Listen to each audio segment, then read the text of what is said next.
Bonjour à tous et bienvenue. Aujourd'hui, comme prévu, je vais vous parler des 5 finalistes du PIB 2019 et je finirai par vous donner mon choix parmi ces 5 qui pour moi étaient le gagnant. Et voilà, on va commencer tout de suite. Donc je vais vous les présenter par ordre dans lequel je les ai lus. Donc pour commencer, Rouille de Florian Soulas. Celui-ci, je l'ai lu avant de faire partie du PIB 2019. Je l'avais lu à sa sortie, donc en mai 2018, du coup. Je l'avais acheté à sa sortie, en fait, parce que j'aimais beaucoup ce que faisait Florian à l'époque sur sa chaîne YouTube. Et du coup, j'avais envie de découvrir ce livre. Et en plus, le résumé m'intéressait énormément. Donc on est Paris, fin 1800, 1897 exactement. Et on est dans un Paris steampunk. Je n'avais jamais lu de steampunk à l'époque et j'ai adoré découvrir cet univers. On suit Violente. Violente, c'est une prostituée qui a complètement perdu la mémoire et qui ne sait pas du tout d'où elle vient et qui elle est. Donc on va suivre sa recherche d'identité principalement. Et il y a aussi sa meilleure amie, qui était prostituée aussi, qui a disparu. Et il y a toute une histoire un peu de serial killer qui tue des enfants et des prostituées. Donc on a tout le côté enquête sur ce serial killer et enquête d'identité pour Violente. Comme je disais, l'univers steampunk, je connaissais pas du tout. Et là, Florian le dépeint super bien. Il n'y a pas de longue description fastidieuse, mais on voit super bien quand même, elle nous décrit super bien son univers, on le visualise super bien. Ce Paris sous globe avec tous les riches sous le globe et les pauvres dehors. J'ai beaucoup aimé. Après il y a tout le mystère aussi autour de la rouille, qui est donc la drogue à la mode à ce moment-là sur Paris. J'ai beaucoup aimé la plume qui était très agréable, fluide. Forcément, il y a des petits défauts, c'était son premier livre. Donc il y a quelques moments où il y a des petites répétitions dans les phrases, où je sais que beaucoup de monde trouvait qu'il y avait pas mal d'incohérences. Moi, ce qui m'avait le plus choqué, c'est quand même que les proxénètes sont quand même des mecs super gentils, alors que non quoi. Enfin, l'univers est plutôt sombre, mais les personnages principaux, eux, ne le sont pas du tout, alors qu'ils viennent... c'est des proxénètes quoi. Donc pour moi ça avait été une super bonne lecture et je suis pas là de l'oublier puisque c'est la lecture qui m'a redonné je dirais pas le goût de lire, mais qui m'a remise dans un bon rythme de lecture. Puisque avant de lire celui-ci et pendant toutes mes études, quelques années d'études avant, je lisais très très peu, je lisais uniquement quand j'étais dans le train pour revenir chez mes parents. Et après Rouille, là c'est parti, là on est reparti à lire je ne sais combien de livres par mois. Et donc pour ça, il gardera sa petite place dans mon cœur parce que c'est grâce à lui que j'ai repris quelque part le goût de la lecture. Donc ce livre-là, il me semble que je lui avais mis 18 sur 20 ans. Et voilà. Et puis, les autres aussi ont des très belles couvertures, mais c'est vrai que là j'ai totalement craqué sur la couverture aussi. Et alors, ensuite, j'avais lu Terre de brume de Cindy Van Wilder. Donc c'est un premier tome. Oui, c'était un one-shot, ici c'est un premier tome. Pour les maisons d'édition, je vous mettrai dans les petites barres comme d'habitude. Terre de brume, je n'avais jamais lu jusqu'alors de Cindy Van Wilder. Pourtant, j'en avais beaucoup entendu parler.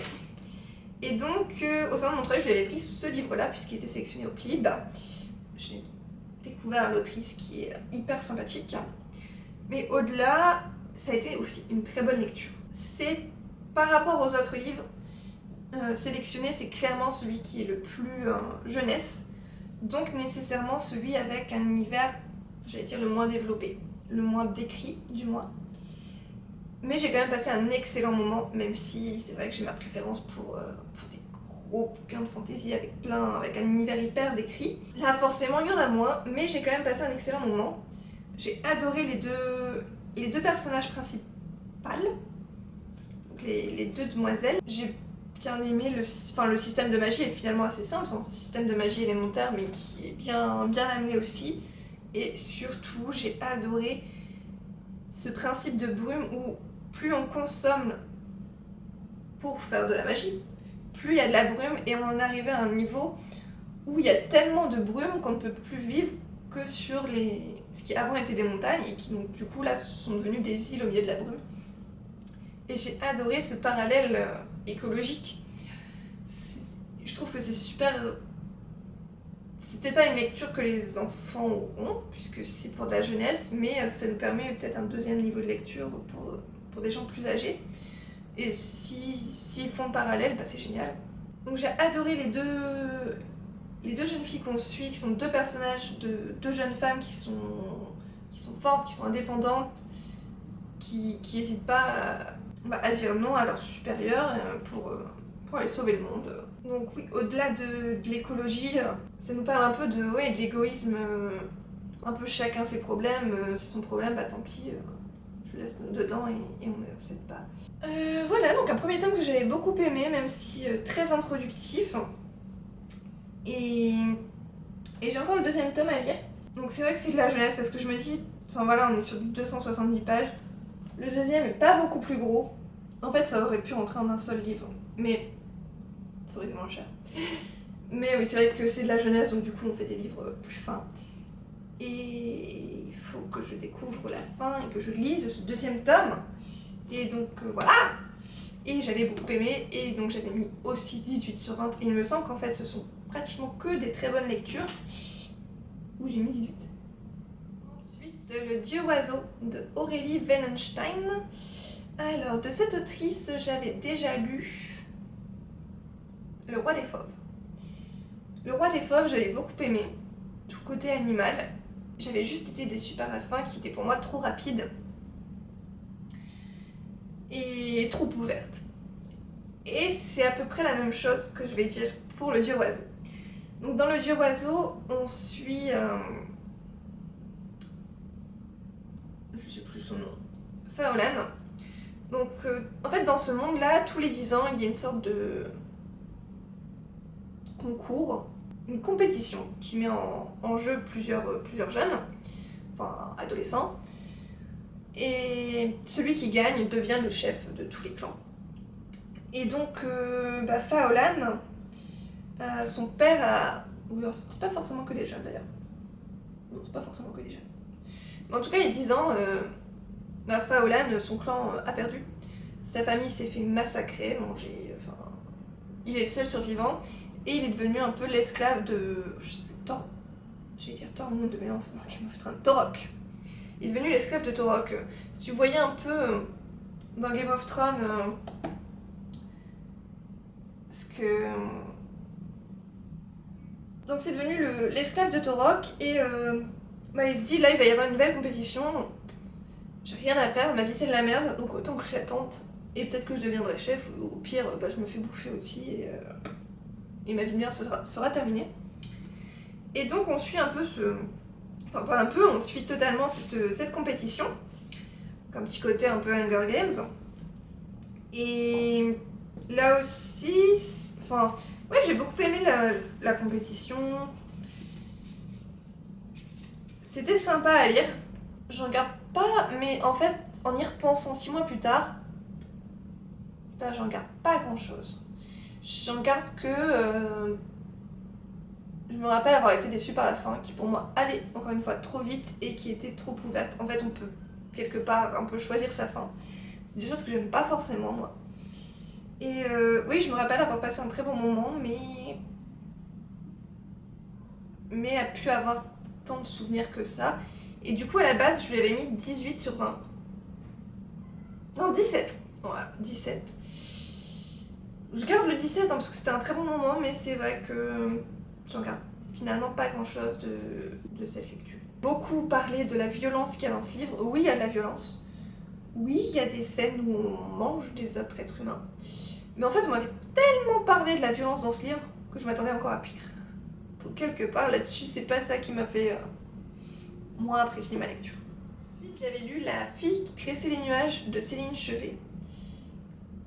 Et là, quelle lecture. Je savais pas trop à quoi m'attendre, je savais pas de quoi ça parlait.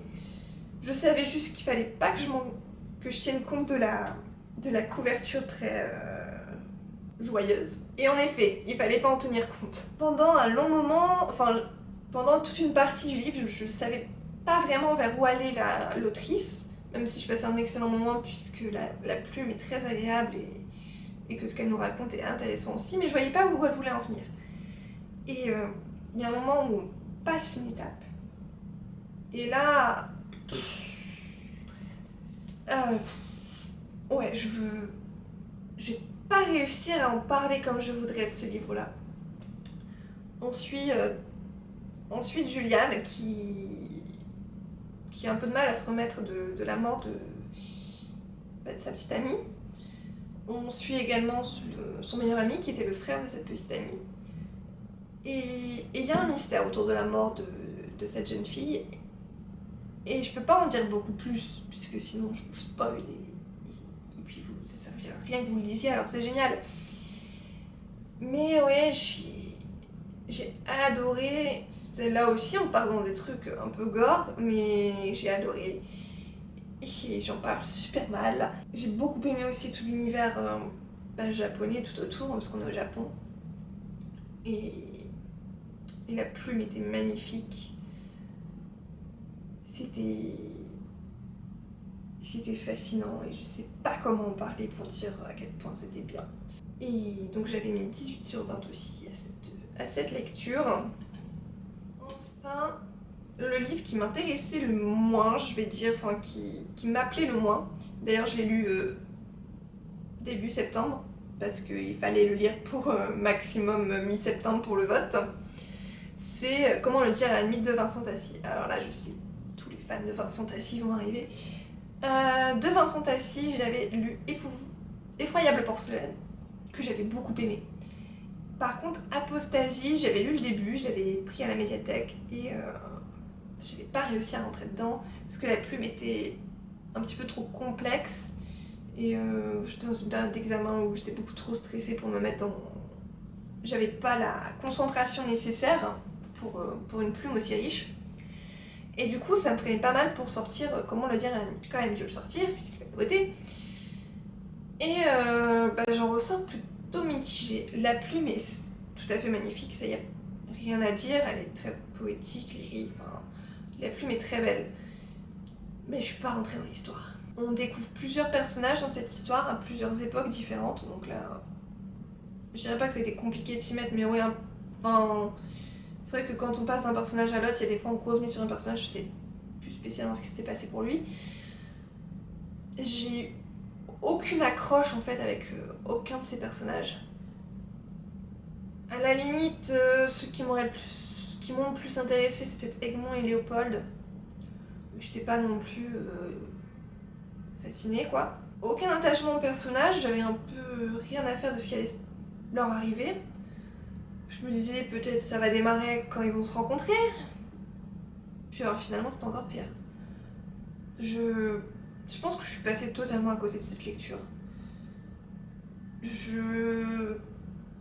On nous parle beaucoup de mélancolie, du vide, et en fait ça m'a pas parlé du tout. Mais alors, pas du tout. De romantisme, de grands sentiments, non, là aussi, ça m'a pas parlé. Voilà, je ne peux que dire que la plume était très belle, mais l'histoire ne m'a absolument pas touchée. Je suis passée à des kilomètres de ce livre. Voilà, j'en ressors sans avoir compris pourquoi les personnages agissaient comme ça, j'ai pas compris non plus leurs sentiments au-delà de leurs actes. Non, je pense que je suis vraiment passée à côté et que c'était pas pour moi en fait. Du coup, quel a été mon choix? Vous aurez compris comment le dire à la nuit pour moi en numéro 5. J'aurais tendance à dire par dépit, puisqu'au final j'ai beaucoup aimé les 4 autres livres, j'ai beaucoup aimé. Je dirais quand même le Dieu oiseau en 4ème. J'ai passé un bon moment, mais il me reste pas grand chose. En numéro 3, je mettrais Terre de brume. J'ai passé un bon moment, mais j'aurais tellement aimé avoir plus de choses dans l'univers. Je sais que c'était pas possible puisque c'était de la jeunesse. Mais oui, du coup, j'aurais aimé avoir encore plus de choses, mais peut-être que je l'aurai dans le 2e tome. Et donc la première place entre Rouille et Comment le dire à la nuit. Rouille aura toujours une place, je pense, enfin longtemps, puisque ça m'a remis le pied à l'étrier dans vraiment un super rythme de lecture. Et donc pour ça, j'ai presque envie de le voter pour lui. Mais j'ai quand même voté pour Comment le dire à la nuit. C'est mon choix numéro... pour n'importe quoi. Mais mon choix final, ce sera La fille qui tressait le nuage de Céline Chevet. Parce que pour moi, c'est un ovni. C'est vraiment un livre totalement différent de tout ce que j'ai pu lire d'autres. Et pour cette originalité, première place. Et donc tout ce que j'avais à vous dire, donc cette expérience de jury dans le PLIB, ça a vraiment été une très bonne expérience. On a passé un très bon moment sur le Discord, notamment pendant les lectures communes. C'était hyper intéressant et j'ai hâte de remettre ça pour le PLIB 2020. Du coup, rendez-vous le 12 octobre pour découvrir qui sera le gagnant. Je vous invite grandement à suivre la cérémonie sur la chaîne YouTube du PLIB ou sur Instagram. Normalement, ils seront retransmis en direct pour le résultat. Je croise les doigts, mais bon, après, je les ai presque tous adorés, donc je serai pas déçue, normalement. Voilà, donc c'est tout ce que j'avais à vous dire pour aujourd'hui. Si jamais vous avez lu un de ces 5 livres, ou ces 5 livres, n'hésitez pas à m'en parler dans les commentaires, à me dire qui aurait été votre choix. Et là-dessus, je vous laisse. Je vous dis à une prochaine fois. Bye bye!